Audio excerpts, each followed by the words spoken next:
So you even touched on this just a little bit ago, but we all know the second the Super Bowl is over, it's time to start thinking about the next Super Bowl. So how can marketers apply the learnings, maybe from some of the findings in this year's big game, but importantly from the UK holiday season? Because I can understand you actually laid out the two kind of differences. There's a lot more frenzied energy around the Super Bowl. You've got a longer runway with the UK holiday season. Are there some kind of indelible things that, regardless of the big game or the Christmas time season, are there some things marketers can apply to their next Super Bowl ad? Yes, absolutely. So there's a few things that the UK ads do better than the American ads in general. And Mm-hmm. one of them is they tend to score much higher on emotion. Mm-hmm. So it's not that every single ad needs to make you feel weepy or needs to make you feel like you miss your grandfather. It's that it needs to make you feel something. Mm-hmm. So we mentioned that one of the high performing ads at the Super Bowl was Hims and Hers, which made people feel outrage. Yeah. Okay, it doesn't even have to be a positive emotion. It can be a Mm-hmm. negative emotion, but it makes someone feel something.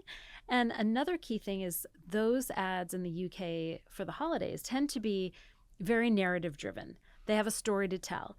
And a lot of the Super Bowl ads are kind of, you don't really know what to make of some of the stories. Mm-hmm. Yeah. So that's why it confuses a lot of marketers who have a lot of expertise in advertising, because they'll look at this and think, okay, well, it was distinctive and it made me look, but did it really leave the viewer with an impression and an emotional reaction? Because if you don't make that emotional impression, then you're not going to really move someone and they're not going to remember the brand. Mm-hmm. Speaking of brand, another big one is brand recall.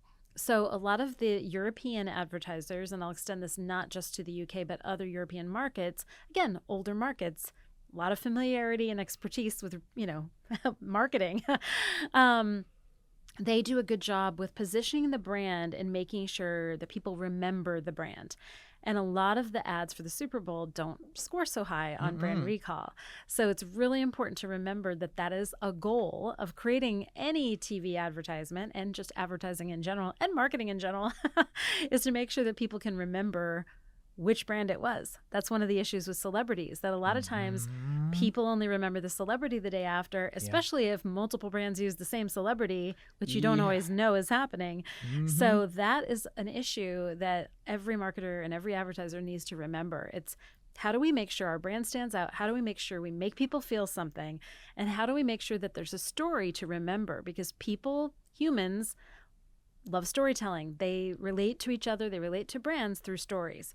And so that is one of our biggest tools as marketers and advertisers to make sure that our message lands.